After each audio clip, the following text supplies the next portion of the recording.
Okay, this is part 13 of Nos4a2. Here, Iowa. And she spilled onto the sidewalk, sandpapering her right knee. Vic rolled onto her back, grabbing her leg. Ow, she said. Ow, ow, ow, ow. Her voice running up and down through several octaves like an instrumentalist practicing scales. Oh, kittens, are you all right? Came a voice from somewhere in the glare of midday sunshine. You should really be more careful jumping out of thin air like that.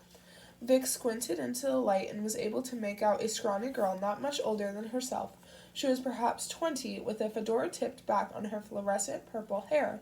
She wore a necklace made out of beer can pull tabs and a pair of Scrabble tile earrings. Her feet were stuck into Chuck Taylor Converse high tops, no laces.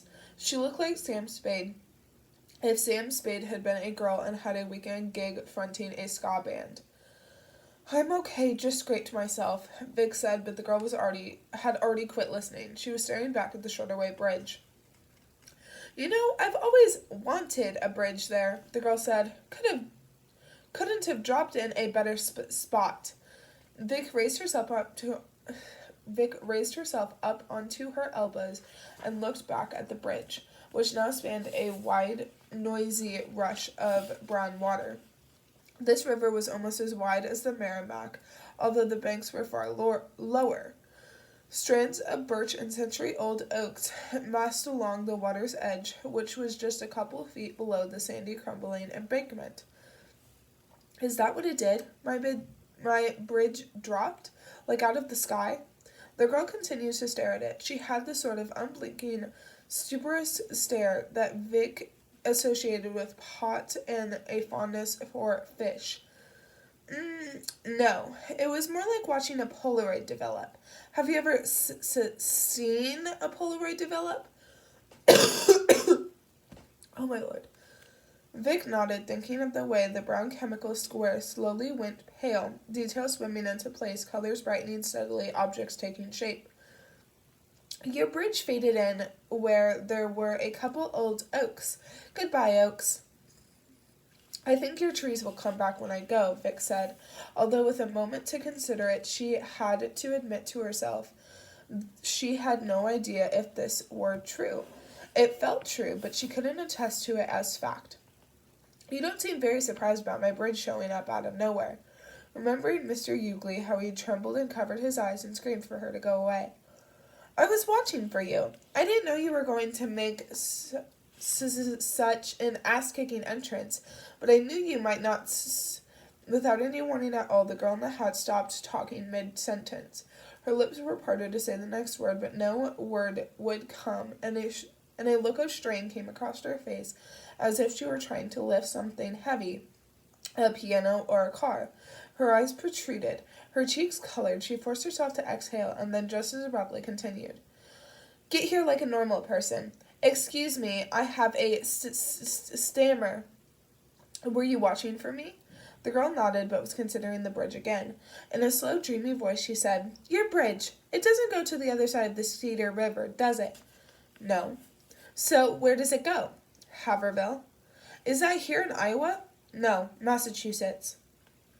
Oh boy, you've come a long way. You're in the Corn Belt now. You're in the land where everything is flat except the ladies. For a moment, Vic was pretty sure she saw the girl leer.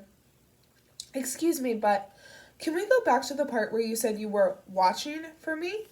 Well, duh, I've been expecting you for months. I didn't think you'd ever show up.